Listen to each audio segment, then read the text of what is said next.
Bonjour à tous et bienvenue sur tapsuracoustique.com pour une nouvelle vidéo qui aujourd'hui n'est pas un cours de guitare en vidéo. Pour une fois que j'ai pas besoin de dire ça.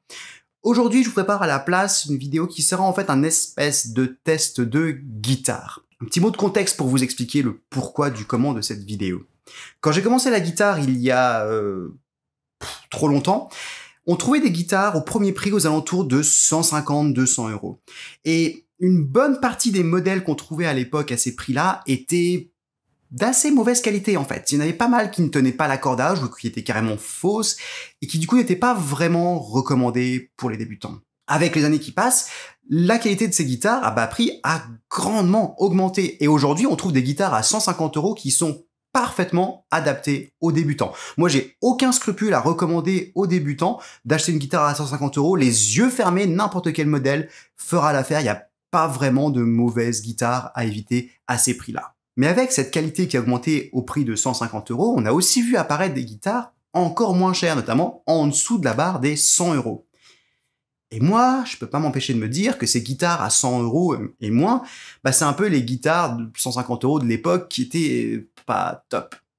Mais je pouvais pas en être sûr parce que j'en ai pas eu dans les mains depuis un petit bout de temps, alors je me suis dit, en fait, je vais en acheter une et je vais en avoir le cœur net. Et c'est le but de cette vidéo, c'est de vous montrer une guitare à moins de 100 € et de vous donner mon opinion, pas en tant que testeur de guitare professionnel, parce que je ne suis pas testeur de guitare professionnel. Je ne vais pas parler des bois, de la construction, des matériaux, des choses comme ça, parce que ça m'intéresse pas.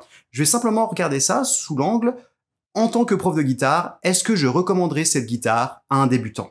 C'est tout ce que je vais poser comme question, et c'est la seule question à laquelle je vais essayer de répondre. Mais bon, si je faisais juste ça, ce serait un petit peu trop facile, et j'ai décidé de faire un truc un petit peu plus con que ça, c'est que j'ai décidé d'aller prendre une guitare sur le site wish.com. Ouais, ceux qui connaissent un peu le site savent déjà probablement à quoi s'attendre. Moi, j'avais jamais fait l'expérience de ce site et j'avais jamais fait l'expérience d'acheter une guitare sur wish.com. Alors je me suis dit, ça va être l'expérience. Donc c'est pas juste la guitare en elle-même que j'ai testé, c'est l'expérience d'acheter une guitare sur wish.com dont je vais vous parler aujourd'hui. Donc comprenez bien quand même qu'on peut probablement trouver des guitares qui seront de meilleure qualité que ce que je vais vous montrer aujourd'hui, dans les mêmes prix, chez d'autres enseignes comme Woodbrass ou Thomann. Je sais qu'ils ont des premiers prix à 80 € aussi aux alentours dans ces tarifs-là. Je les ai pas testés. Je ne peux pas vous donner mon avis dessus. Peut-être qu'un jour je les testerai. Si cette vidéo d'ailleurs vous plaît beaucoup, n'hésitez pas à laisser un commentaire. Peut-être que j'en referai d'autres sur le même thème.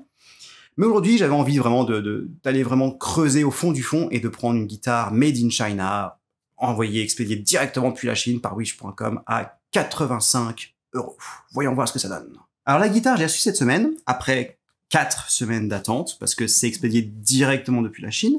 Et j'ai déjà sorti du carton, j'ai déjà regardé ce qu'il y avait dedans, mais j'ai mis dans le carton juste pour, encore une fois, vous montrer l'expérience totale de ce qui se passe quand on achète une guitare.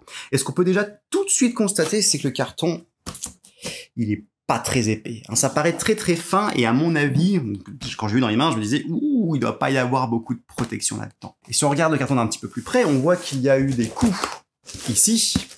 Au niveau de la tête, alors là, c'est pas forcément le plus grave, c'est relativement costaud, une tête de guitare, sauf sur les guitares un peu type Gibson, mais aussi un bon gros coup au niveau du dos de la guitare. Et là, par contre, le dos d'une guitare, c'est une grande planche de bois très très fine, c'est assez fragile.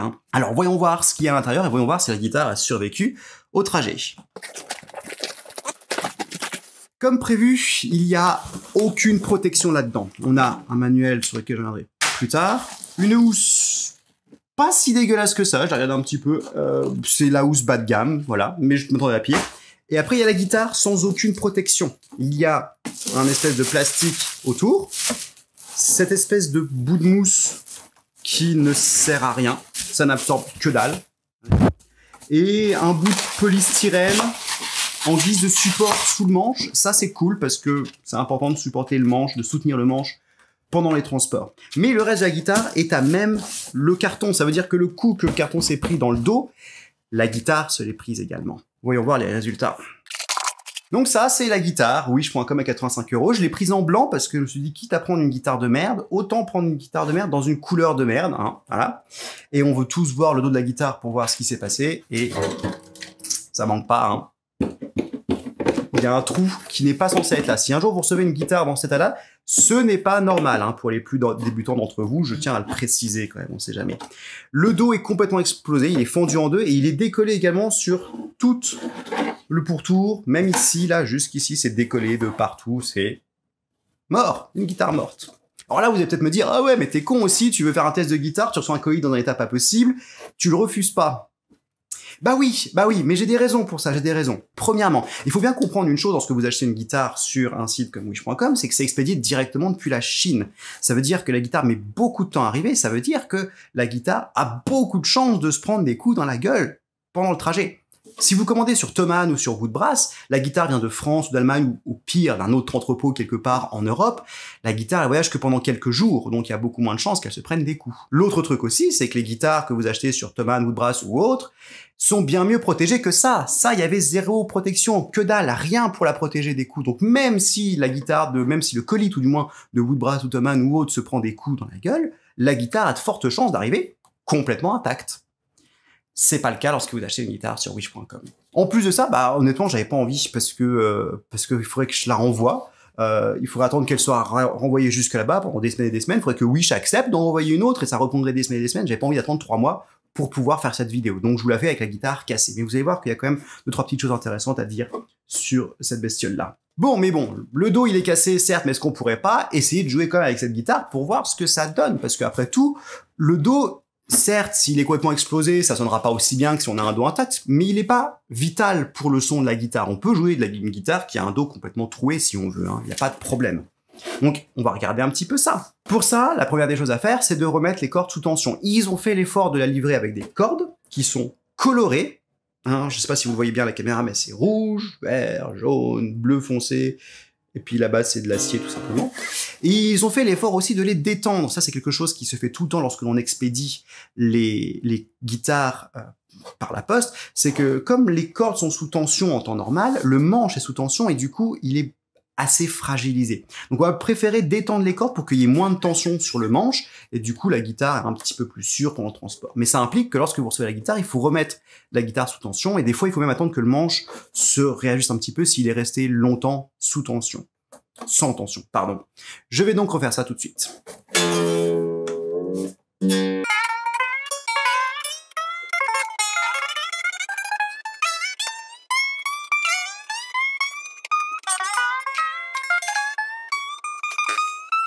Oui, comme vous pouvez le constater, c'est long même en accéléré. Je passe un temps fou là parce que les cordes sont vraiment détendues, le manche est complètement pas en place. Vous vous demandez peut-être pourquoi est-ce que j'ai pas fait ça avant de tourner la vidéo? Parce que j'étais à peu près sûr qu'en remettant les cordes sous tension, tout le truc allait exploser et que j'aurais plus rien à vous montrer après. Donc je préfère le faire devant la caméra. Voilà. Comme ça, s'il y a un truc qui va pas, on pourra tous constater l'échec ensemble.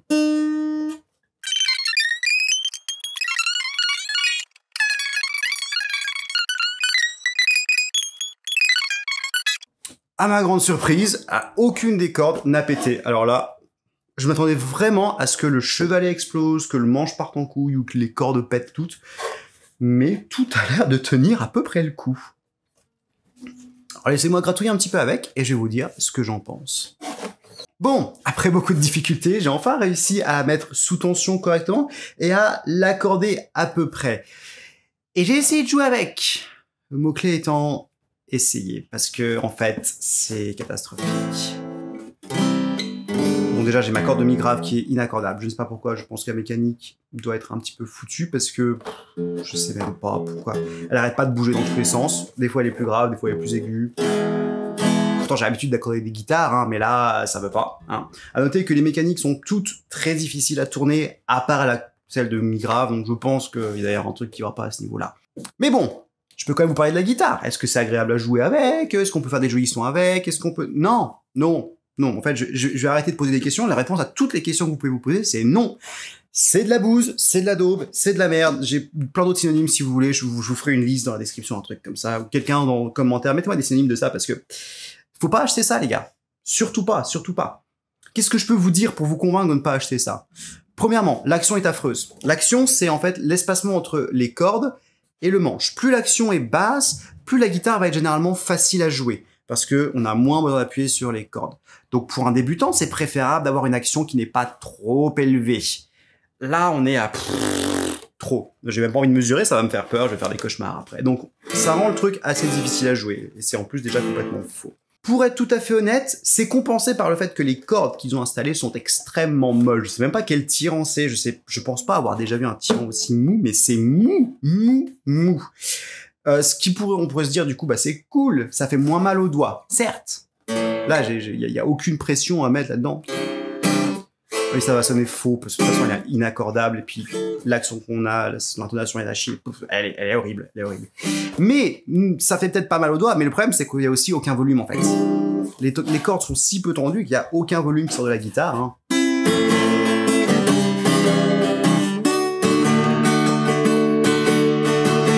Et toutes les notes se faussent dès qu'on appuie un peu. On a presque un demi-ton, là.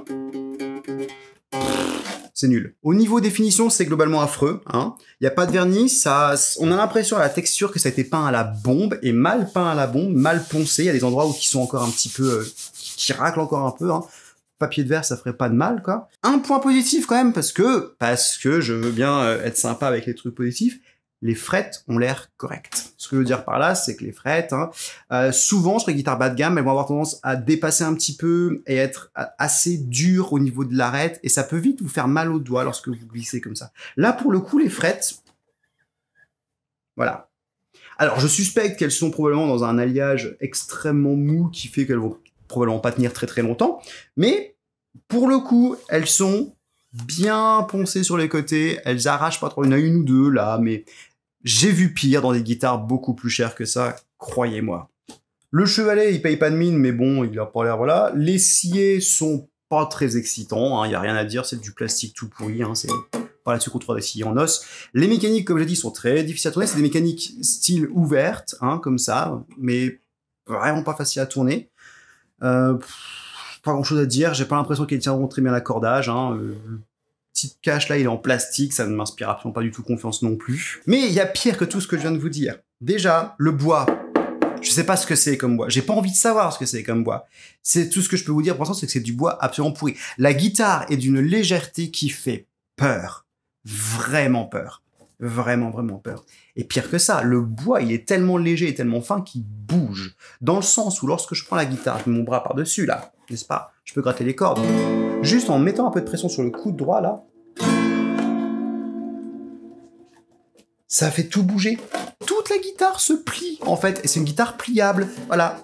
Après, les guitares de voyage qui sont en petit format, ça, c'est pas une guitare de voyage en petit format, c'est une guitare pliable. Je suis sûr qu'on pourrait la plier, la foutre dans un sac, parce que c'est mou. La table de la guitare bouge, vraiment. Et ça, c'est pas lié au dos qui est explosé. Le dos, il est explosé, ok, d'accord, mais la table, elle devrait pas bouger autant qu'elle bouge là. Puisqu'on a un dos explosé, c'est plutôt cool parce qu'on va pouvoir voir ce qui se passe à l'intérieur pour comprendre pourquoi est-ce que cette guitare bouge autant. À la base, je me suis dit, je vais devoir découper ça, réussir. Mais en fait, c'est du bois tout pourri.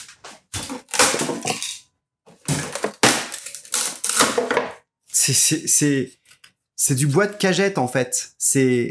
Voilà, il n'y a pas besoin d'outils pour ouvrir une guitare comme ça. Et je peux découvrir au passage la marque. Parce que ça, c'était pas précisé sur wish.com. Aisheng. A-I-S-H-E-N-G. Voilà. Alors du coup, on peut voir à l'intérieur de la guitare maintenant. Plutôt cool. Je peux te mettre en montrant un peu plus. Voilà. On enlève des bouts. Voilà. Et nous avons maintenant accès aux tasseaux. Les tasseaux, c'est des petits bouts de bois qui sont mis normalement tout le long d'une table d'harmonie, comme ça, dans plein de formes différentes. Et il y en a plein comme ça tout le long, qui ont pour but de renforcer la guitare en train de se plier de plus en plus. Quand je vous dis que c'est une guitare pliable. Donc les tasseaux, en fait, elle va lâcher. Les tasseaux sont là normalement pour renforcer la structure de la table d'harmonie et bien répartir les vibrations sur l'ensemble. C'est ce qui contribue grandement au son. Et normalement, des tasseaux, je vous montrerai une image de ce que c'est que des tasseaux sur une table d'harmonie normale. On a plein. Il y en a plein comme ça qui se battent en duel pour essayer de tous avoir un petit peu le rôle le plus important. Et là, regardez combien il y en a des tasseaux. Il y en a un là. Il y en a un là. Et c'est tout. Ah non, il y en a un autre au bout. J'ai même pas l'impression qu'il n'est même pas fixé. Voilà, il y a un autre tasseau à peu près à ce niveau-là, de la table, du coup, qui n'est même pas fixé. Ce tasseau-là aussi est en train de se décoller à vue d'œil. Voilà, regardez. Il y a 2 tasseaux sur le dos, il y a 3 tasseaux sur la table d'harmonie, dont un qui s'est cassé la gueule. Voilà ce que vous avez pour 85 €, un bout de cagette qui se plie lorsque vous mettez la main dessus, qui n'a aucune table d'harmonie digne de ce nom, donc aucun son qui sera potable. Hein. Et là, comme vous pouvez constater, bah, elle est maintenant inutilisable. Voilà. Donc je vais détendre les cordes et je vais mettre ça à la benne à ordures, là où elle sera à sa place. Mais la vidéo n'est pas encore finie. Et non, parce que j'ai encore des choses à dire. Certes, la guitare, c'est du bois de cagette, c'est à chier, c'est sur mon sol. En ce moment, j'ai envie de lui sauter dessus pour lui défoncer la gueule, c'est de la merde. Mais elle n'était pas livrée seule. Elle était livrée dans un carton tout pourri, certes, mais il y avait des petits goodies dedans. Alors déjà, je tout de suite mentionner le fait que sur l'annonce, il y avait une photo d'une guitare avec une photo d'un accordeur électronique. Je me suis dit, au moins, ça me fera un accordeur électronique. Introuvable, un appât. Peut-être qu'il est tombé du carton, peut-être qu'il était jamais livré avec. Mais on a quand même des goodies sympas. On a, pour commencer, une housse qui, bon, c'est une housse de base. Hein. Je lui ferai pas trop confiance. Elle est déjà en train de s'effiler. Mais bon, je tenais à le mentionner. Il y a une housse avec une poche avant. La fermeture éclair a l'air un petit peu pétée déjà de base. Mais bon, voilà. Mais c'est pas le mieux. On a aussi d'autres trucs là. Alors qu'est-ce qu'on a? Déjà ici, on a une carte. C'est écrit en chinois dessus. Ou en mandarin, je sais même pas. Je sais même pas faire la différence entre le chinois et le mandarin, pour tout vous dire. Mais de ce que je vois, c'est écrit 5 VIP. En dessous, plus 100. Et il y a un code à gratter à l'arrière et un QR code. Je suspecte qu'il s'agit d'un accès à genre des cours de guitare en ligne sur un site partenaire ou quelque chose comme ça. Ça, c'est cool. Les gars, chez Woodbrass, Thomann, j'espère que vous faites ça sur vos guitares pour débutants, parce que ça, c'est une très bonne idée de proposer des partenariats avec des sites de cours de guitare ou des choses comme ça, pour offrir tout de suite quelque chose que l'élève pourra jouer dès qu'il sort la guitare de sa housse ou de son carton tout pourri, histoire qu'il soit pas livré à lui-même dès le début. Ensuite, il y a tout ça. Ça va contenir des cordes. Encore une fois, des cordes qui, rien qu'au toucher, sont molles. Et elles sont colorées. Pourquoi les... Ah, c'est kitsch. J'aime pas ça. On va avoir un petit pick-guard qui se colle sur la guitare pour éviter que... Alors, en théorie, c'est pour éviter que les coups de Mediator viennent rayer le vernis, qui n'est pas sur la guitare, donc ça va protéger la peinture à la bombe. Super.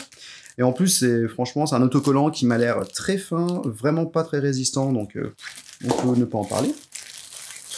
Ensuite, il y a une sangle. Cool. Emballé dans un plastique, alors que c'était déjà emballé dans un plastique, hein. Merci l'écologie, les gars, pensez à ma nature. Encore d'autres cordes qui, celles-ci, sont individuellement emballées dans du plastique. Ils ont dû se dire que, d'ailleurs, il n'y en a que 3 et c'est les 3 plus fines, ils ont dû se dire que leurs cordes n'allaient pas survivre très longtemps et qu'il fallait mettre un deuxième jeu de cordes et encore un autre double des cordes les plus aiguës. C'est pas... Il n'y a pas que moi qui pensais que ça allait tout péter, hein. Puis ensuite, petit chiffon microfibre. Toujours cool, ça, même s'il a un tout petit peu petit, mais bon, ça c'est pratique. Et on a ensuite capodastre. Je l'ai pas essayé, parce qu'il est tout en plastique. Je me dis qu'à force de le mettre et de l'enlever, il va péter. Mais j'essaierai de voir un petit peu jusqu'où est-ce qu'il peut survivre. Ensuite, ça. Ça, c'est la première fois que je le vois comme ça. Ça, c'est pour enlever, en fait... Alors, je ne vous montrerai pas sur la guitare, parce que la guitare, elle est morte. Mais c'est pour enlever, si je vais y arriver, ces petits bouts de plastique qui maintiennent les cordes dans le chevalet. Vous pouvez les enlever avec un petit outil comme ça. Et ce petit outil-là, il est sous forme de guitare. C'est mignon! Pourquoi pas, après tout, pourquoi pas. Mais je trouve que le mieux encore dans tout cet ensemble de petits goodies qu'on a là, c'est un des trucs les plus utiles au monde. Un porte-médiator. Ça, c'est le genre de truc, franchement, ça devrait être livré avec toutes les guitares. Plus quelques médiators qui sont tous les mêmes, juste de couleurs différentes. Alors, on pourrait croire qu'ils ont mis différents médiators pour que les gens puissent essayer différents médiators, mais non. Je vous assure que c'est tous les mêmes, et c'est des médiators parmi les plus cheap qui soient. Hein. Ceux-ci aussi sont pliables, voilà.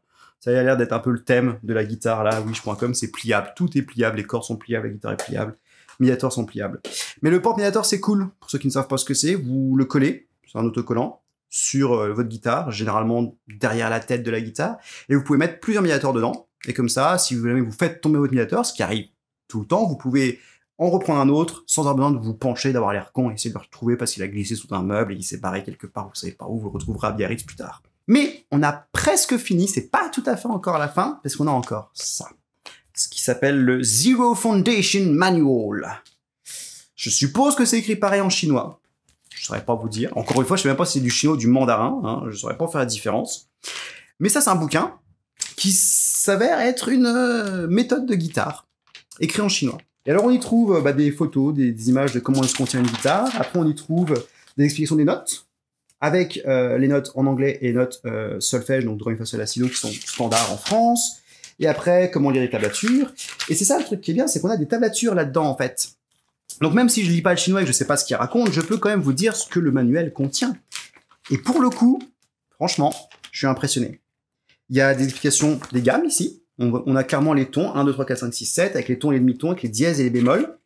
On a une explication des doigtés de la main gauche. On a des arpèges de base, ici. Un paquet d'arpèges de base, d'ailleurs. Hein. Beaucoup plus que ce que je m'attendais. Il y en a 10 différents. On a des explications d'exercices de chromatisme pour délier la main gauche. On a des mélodies de base, ici. Alors, j'ai regardé en vitesse, je ne les ai pas toutes jouées, j'ai regardé en vitesse. Ça m'a l'air d'être beaucoup des chansons typiques chinoises, traditionnelles chinoises, genre les Au clair de la lune chinois, quoi. J'ai pas reconnu une seule des mélodies qui étaient là-dedans. Petite collection de diagrammes d'accords avec des photos, des doigtés, les barrés, les accords suspendus, les majeurs et tout ça, mineurs. Encore d'autres accords, probablement... Alors ça, c'est des enchaînements d'accords, voilà. Donc là, on a une méthode pour travailler des enchaînements d'accords 2 par 2, avec des timings qui vous disent de travailler 10 à 15 quelque chose, je suppose que c'est minutes, avec un autre timer ici, 90-120, je suppose que c'est les BPM. Franchement, je suis épaté. Ça couvre tout, il y a des exercices progressifs, ça explique bien les choses, ça montre les images, c'est accessible, c'est correct. Je préfère largement ça à un bouquin comme La guitare pour les nuls, par exemple. Si c'était écrit en français, évidemment.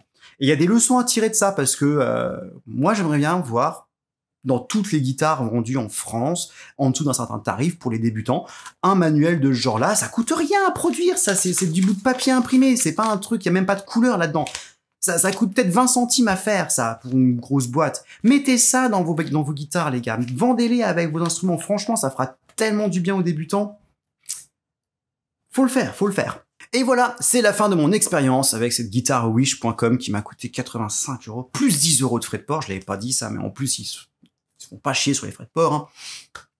Franchement, c'était un échec total. La guitare, c'est juste non. Non. Même si elle était arrivée en bon état, avec un dos intact, elle aurait été à chier quand même. La fabrication est absolument merdique. Le bois, c'est même pas du bois, c'est je sais pas ce que c'est, quoi. C'est de la cagette de merde. La guitare est mal foutue. Les frettes, c'est à peu près le seul truc qui avait l'air à peu près correct. Le reste, c'est à chier. Le packaging, par contre, avec les aides pour les débutants, tous les petits trucs comme le porte-médiator, les petits trucs comme ça, franchement, ça, c'est un beau petit bundle que j'aimerais bien voir plus souvent dans les packs de guitares vendus, quoi. Là, c'était vraiment un truc de qualité. Faut vous y mettre, les gars, en Europe, là, pour le coup, les Chinois, ils me foutent la honte. Faut pas se laisser faire, faut qu'on fasse mieux. Sur ce, moi, je vais vous laisser, parce que j'ai fait le tour, et puis j'en ai marre, je veux plus voir ça, c'est encore dans mon appart, j'ai envie de l'acheter le plus vite possible en dehors de chez moi, donc je vais vite m'occuper de ça.